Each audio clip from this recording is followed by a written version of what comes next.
చిట్టి కథల పెట్టెకు స్వాగతం. ఇప్పుడు మనం చెప్పుకోబోయే కథ ఇల్లాలి కోరిక. భూపతికి కచేరీలో చిన్న ఉద్యోగం. సాయంత్రం పని ముగియగానే అతడు తోటి ఉద్యోగులతో పాటు ఇంటికి బయలుదేరాడు. ఇంటిని సమీపిస్తూ ఉండగా భార్య నీల వాకిట్లో నిలబడి ఉండటం కంటపడగానే అతడి మనస్సు చివుక్కుమన్నది. నీల ఎంతో నిరుత్సాహంగా, ఈరోజు కూడా మంచి పనసపండు దొరకలేదా అని అడిగింది. దొరికితే తేకపోదునా, దుకాణం వాడు రేపు మంచి పళ్ళు వస్తాయని చెప్పాడు అంటూ భూపతి తల పక్కకు తిప్పుకున్నాడు. భూపతి సంపాదన ఇంటి ఖర్చులకు బొటాబొటీగా సరిపోతుంది. నెలలు నిండి ఉన్న భార్య ఈనాటి వరకు అతన్ని అది తినాలని ఉన్నది, ఇది తినాలని ఉన్నది అంటూ ఏమీ కోరలేదు. కానీ ఈ మధ్య ఆమెకు పనసపండు తినాలన్న కోరిక కలిగింది. ఆమె మొహమాట పడుతూనే ఈ సంగతి భర్తకు చెప్పింది. పనసపండు కొనాలంటే కనీసం 6 రూపాయలైనా కావాలి. నెలాఖరు రోజులు కావటంతో భూపతి దగ్గర అంత మొత్తం లేదు. అప్పు అడుగుదామంటే తోటి ఉద్యోగుల పరిస్థితి అలాగే ఉన్నదని అతడికి బాగా తెలుసు. ఆ కారణంగా అతడు పనసపండు తీసుకురావటానికి ఏదో వంకలు చెప్పేస్తున్నాడు. ఆ రాత్రి భూపతికి సరిగ్గా నిద్ర పట్టలేదు. తాను సాయంత్రం ఇంటికి వస్తూ ఎవరి పెరట్లోనో చూసిన పనస చెట్టు అతడికి గుర్తు వచ్చింది. దానికి బోలెడు పనసకాయలు వేలాడుతున్నవి. చీకటి మాటన పోయి ఒకటి కోసుకు వస్తే భార్య కోరిక తీరుతుంది. భూపతి ఇలా కొంతసేపు ఆలోచించి భార్య మంచి గాఢ నిద్రలో ఉండటం గమనించి ఒక గోనె సంచి తీసుకుని పెరటిదారిన బయటికి వెళ్ళాడు. అతడు పనస చెట్టున్న ఇల్లు చేరేసరికి అర్ధరాత్రి కావస్తున్నది. భూపతి నిశ్శబ్దంగా ఇంటి ప్రహారీ గోడ దూకి లోపల ప్రవేశించాడు. తర్వాత పనస చెట్టు మొదట్లో ఉన్న కాయల్లో పక్వానికి వచ్చిన ఒక కాయను వెతికి దాన్ని కోసి గోనె సంచిలో వేసుకున్నాడు. అయితే భూపతికి అంత బరువున్న పనసకాయతో గోడ దూకటం సాధ్యపడలేదు. అతడు వీధివాకలి తెరుచుకుని బయటికి పోవచ్చనుకుంటూ గోడ పక్కగా కొంత దూరం నడిచి అక్కడ కనబడిన దృశ్యం చూసి నిర్ఘాంతపోయాడు. ఒక మనిషి గుబురుగా పెరిగిన జామ మొక్కల పక్కన చీకట్లో గుంట తవ్వుతున్నాడు. అతడి పక్కన గోనె సంచిలో ఏదో వస్తువున్నది.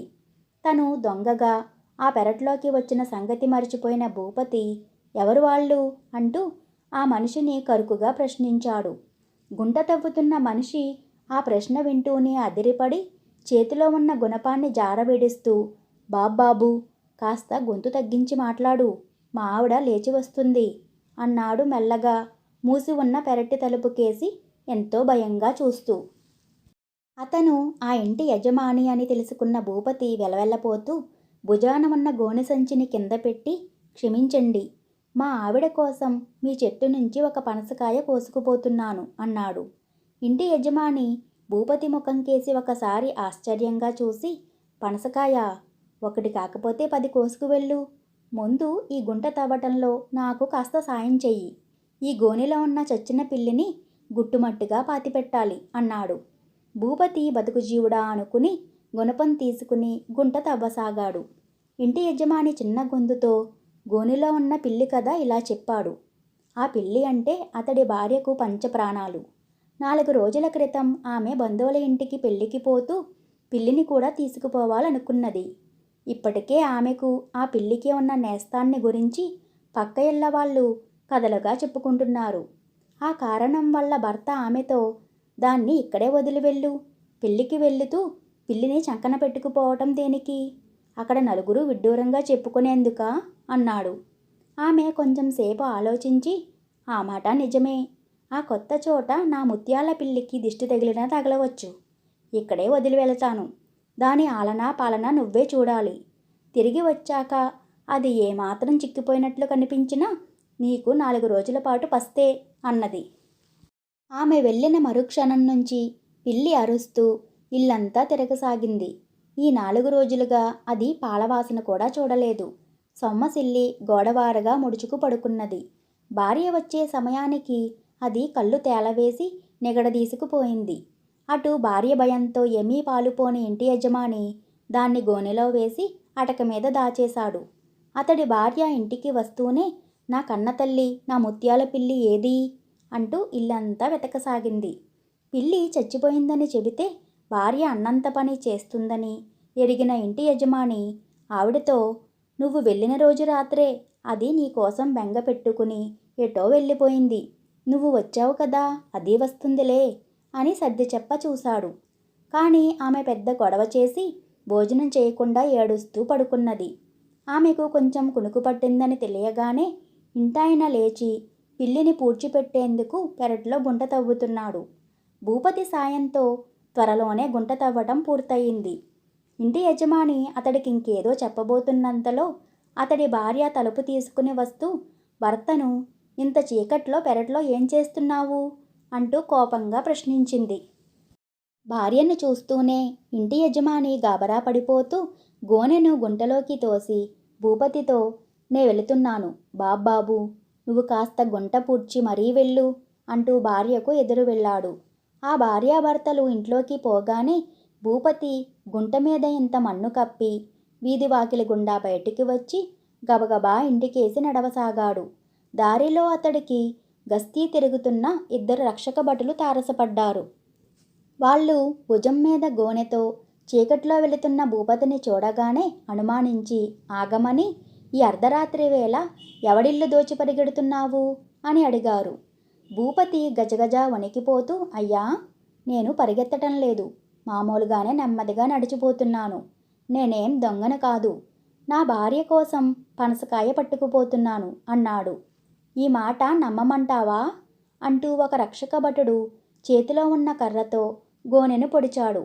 ఆ వెంటనే గోనెలో నుంచి మ్యావ్ అన్న పిల్లి అరుపు వినిపించింది. భూపతికి చాలా ఆశ్చర్యం కలిగింది. భార్య వస్తున్నదన్న గాబరాలో ఇంటి యజమాని పనసకాయ ఉన్న గోనెను గోతిలోకి తోసేశాడన్నమాట.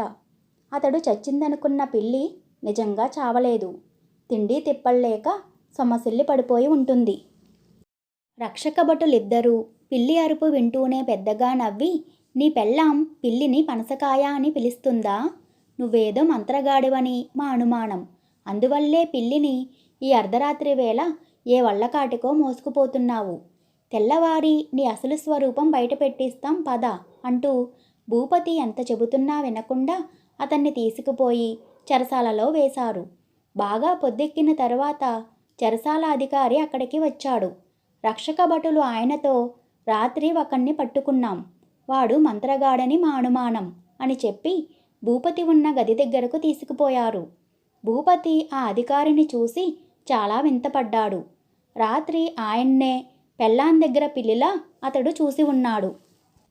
భూపతిని ఆ పక్కనే ఉన్న పిల్లిని చూడగానే అధికారికి సంగతి తెలిసిపోయింది.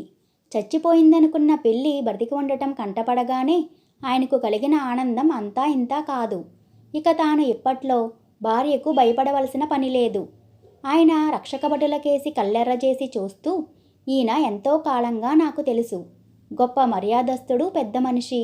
ఈయన్నా మీరు మాంత్రికుడు, దొంగ అంటూ చెరసాలలో పెట్టింది. ఇక నుంచి కదలండి అంటూ హూంకరించాడు. రక్షక భటులు బెంబేలు పడిపోతూ అక్కడి నుంచి వెళ్ళిపోగానే చెరసాల అధికారి భూపతిని విడుదల చేసి పిల్లిని ఆప్యాయంగా చేతిలోకి తీసుకుని, మా కన్న తల్లి ప్రాణదాతలు మీరు, మీ రుణం ఎలా తీర్చుకోవాలో బోధపడటం లేదు. బంగారం లాంటి మీ పనసకాయ నా తొందరపాటు వల్ల గోతిపాలయింది. ఈ డబ్బుతో మీ ఆవిడకు మంచి పనసపండు కొనుక్కు వెళ్ళండి అంటూ వద్దన్నా వినకుండా బలవంతంగా భూపతి చేతిలో 10 రూపాయలు పెట్టాడు. భూపతి పరమానంద పడిపోతూ అక్కడి నుంచి బయలుదేరి బజారులో మంచి పనసపండు కొని ఇంటి దారి పట్టాడు.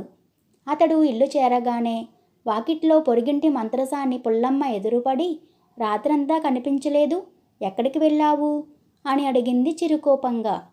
ఏం చెప్పాలో తోచని భూపతి, మా ఆవిడ కోసం పనసపండు తెచ్చేందుకు వెళ్ళాను అన్నాడు. ఆ జవాబుకు పుల్లమ్మ నవ్వి, ఇక పనసపండుతో పనిలేదు, నీ భార్య ఈ తెల్లవారు గట్ల పనసపండు లాంటి బాబును కన్నది, లోపలికి రా చూద్దువు గాని అన్నది. ఈ కథ మీకు నచ్చినట్లయితే లైక్ చేసి షేర్ చేయండి. ఇలాంటి మరిన్ని కథల కోసం మన చిట్టి కథల పెట్టే ఛానల్ను సబ్స్క్రైబ్ చేసుకోండి. మీ అభిప్రాయాలను కామెంట్ రూపంలో తెలియచేయటం మరవకండి. Thank you for watching.